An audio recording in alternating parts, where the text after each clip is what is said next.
આપણે વાત કરવી છે વિકાસની. સરકાર કેટલાય વર્ષોથી છેવાડાના માનવીના વિકાસની વાતો કરે છે, પણ શહેરોમાં વસતા લોકોની શું સ્થિતિ છે તેની ઉપર એક નજર કરીએ તો અમદાવાદ મ્યુનિસિપલ કોર્પોરેશનના લાંભાવા વિસ્તારના નારોલ સબ ઝોનલ કચેરીથી આશરે 1.5 કિલોમીટરના અંતરે આવેલ આ જે વિસ્તાર છે તેને કોર્પોરેશનમાં ભળે 3 દાયકાથી વધુ સમય થઈ ગયો છે. આ વિસ્તારમાં ફેક્ટરી માલિકો અને બિલ્ડરોના લાભાર્થે ટીપીઓ બનાવવામાં આવે છે અને ખોલવામાં આવે છે, અને ફેક્ટરી માલિકો અને બિલ્ડરોના લાભાર્થે રાતોરાત રસ્તાઓ બનાવવામાં આવે છે. ત્યારે ગરીબી, મોંઘવારી અને બીમારીમાં પીછાતા ગરીબ મધ્યમ વર્ગીય આમ આદમીની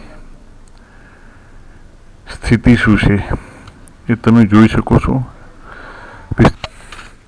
આમ નાગરિક સરકાર દ્વારા લાદેલા તમામ પ્રકારના કમરતોડ ટેક્સ વધારા મૂંગામોએ ભરે રાખે છે.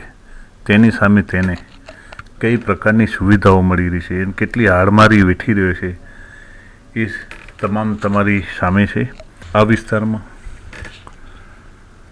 આ સમસ્યાઓ કેટલા વર્ષથી પડતર છે, કેટલા સમયથી તેઓ લોકો સરકારમાં કે સ્થાનિક કોર્પોરેટરોને કે સ્થાનિક પ્રશાસન પાસે રજૂઆતો કરે છે કે કેમ, એ બાબતે એમને પૂછી.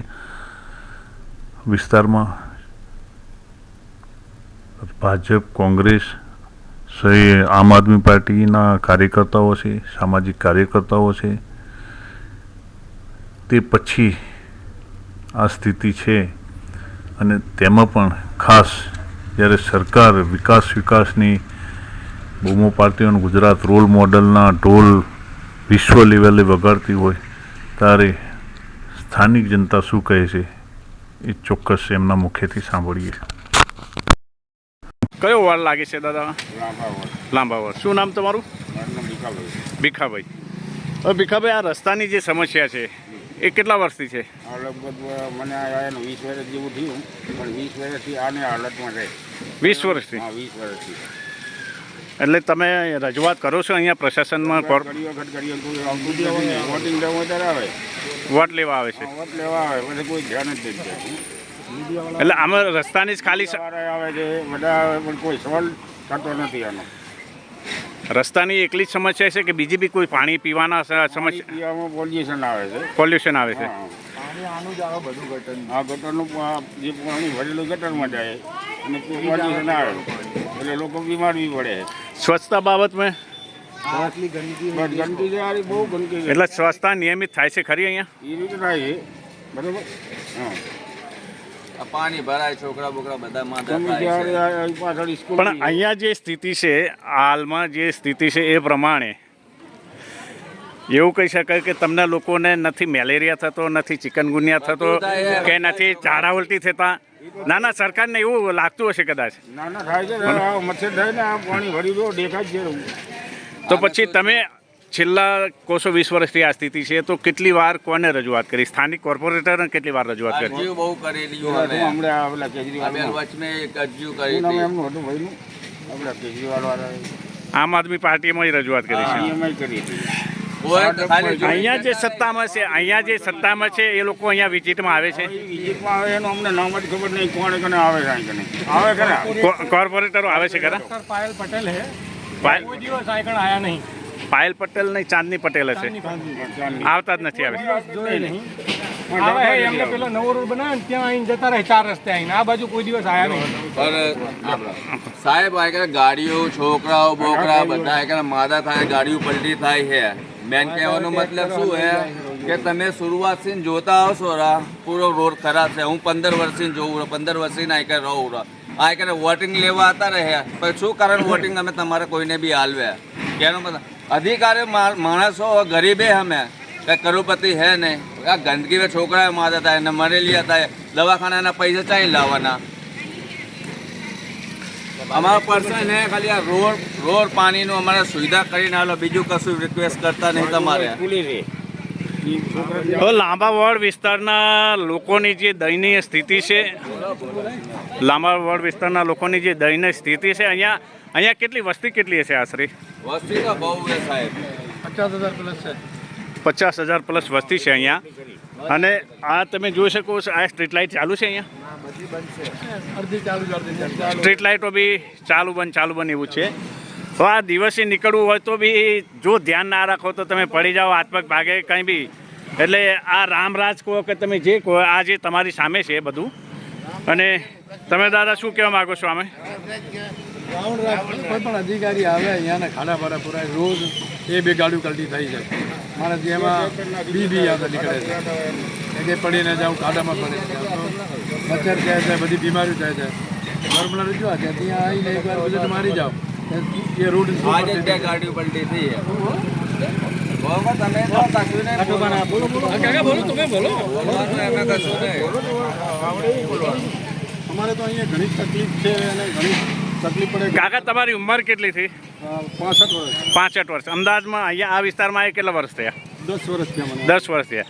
અચ્છા, આ સ્થિતિ કેટલા વર્ષથી તમે જુઓ છો? હું આવ્યો ત્યારની એક જ ધારી આ સ્થિતિ છે. ઘણા ખરા બાળકો ગબડી જાય છે, છોકરા પડી જાય છે, પલટી થઈ જાય અને ઘણી મને તકલીફ છે. પણ અમારું કોઈ સાંભળતું સરકારને શું કહેવા માંગો છો તમે? સરકારને અમે એવું કહેવા માંગીએ છીએ કે અમને આટલું બધું તૈયાર છે. શું આ જે સ્થિતિ છે બાબતે? સરકારને એવું કહેવા માંગીએ છીએ કે ટેક્સ લઈ જાય છે અને બધું જ અમારા માટે કોઈ ગરીબ કોઈ છે ટેક્સ વધારે કરે, પણ અમારા રોડનું કોઈ સમસ્યા થતી નથી. એટલા માટે અમે નારાજ છીએ. આ બધા પબ્લિક હવે શહેરમાં જે પ્રકારના પાણીજન્ય રોગચાળો, પાણીજન્ય કે ચિકનગુનિયા, ઝેરી મેલેરિયા, ડેન્ગ્યુ, ઝાડા ઉલટી એવા રોગો તો દર વર્ષે ચોમાસામાં માથું ઉછકતા હોય છે. અને એમાં જે બી ચાંદીપુરમ પ્રકાર જે રોગ અત્યારે નાના બાળકો માટે ઘાતકી બન્યો છે, ત્યારે આ વિસ્તારના લોકો જોડે વાત કરીને એમણે જે કહ્યું કે ભાઈ આ 10-10, 15-15 વર્ષથી આ સ્થિતિ છે. તો સૌથી પહેલાં તો સવાલ અહીંના સ્થાનિક કોર્પોરેટરોનો કરવાનો થાય કે ભાઈ 10-15 વર્ષમાં જે બી અહીંયા આવ્યા, શું આ વિસ્તારથી અજાણ છે કે આ વિસ્તારની સામે એમને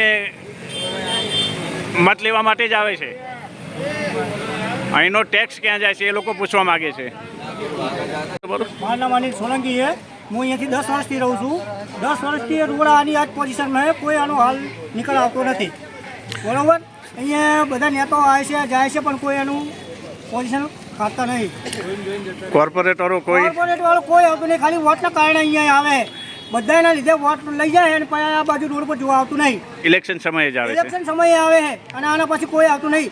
અહીંયા કોન્ટ્રાક્ટરવાળા ટ્રેક્ટર દ્વારા નાખવામાં આવે છે, એ પણ 2 ટ્રેક્ટર રોડ નાખીને જતા રહે અને કોઈ કાર્યવાહી કરતું નહીં. બરાબર, અહીંયા પૈસા બી લઈ જાય. શાના પૈસા લઈ જાય અમારા ટ્રેક્ટરવાળા પૈસા લઈ જાય, બધા લઈ જાય. કોઈ આ રોડનું નિરાકરણ આવતું નહીં. છે? તમારી પાસે પૈસા શાના લઈ જાય છે? આ ટ્રેક્ટર નાખવાના પૈસા લઈ જાય. કોઈ પણ અહીંયા જે માલ નાખે છે એનો પૈસા તમારી પાસે વસૂલવામાં આવે છે? કોક જ્યાં નખાવા જાય ત્યાંથી પૈસા ઉઘરાવે છે અને અમે અહીંયા કહીએ તો કે અહીંયા નખાવો તો કોઈ નાખતા નહીં. તમે જો આ કોર્પોરેશન દ્વારા જે ખાડા પૂરવામાં આવે છે એના પૈસા પબ્લિક પાસેથી વસૂલવામાં આવે છે. હકીકતમાં કોર્પોરેશનની ફરજમાં આવે છે. પણ અહીંયા જે વાત સામે આવી છે એ બહુ વિસ્ફોટક આવી છે અને આ બાબતની તપાસ થવી જોઈએ. કમિશનરે આમાં રસ લેવો જોઈએ, કમિશનરે વિઝિટ કરવી જોઈએ, મેયર બધાએ અહીંયા આવવું જોઈએ. અહીંયા 50,000થી વધુ પબ્લિક રહે છે. પૈસા કેટલા લે છે આપની પાસે? 50 રૂપિયા ઘર દીઠ? ના, માણસ દીઠ? એટલે સોસાયટી દીઠ, ઘર દીઠ? તમે પૈસા આપો તો અહીંયા ખાડા પૂરાય? એટલે આપણે મજબૂરીના કારણે અહીંયા ખાડા પૂરવા માટે 50 રૂપિયા આપીએ છીએ. ક્યાં કરતાં આપણું સારું થાય, એડવાન્સ જગ્યા થાય એના માટે. મેં 4 વખત રિક્વેસ્ટ મોકલી છે, કોઈ હજુ આવ્યું નહીં.